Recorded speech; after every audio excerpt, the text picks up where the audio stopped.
रामचंद्र भगवान की जय।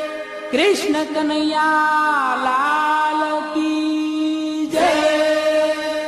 रामदेव जी महाराज की जय।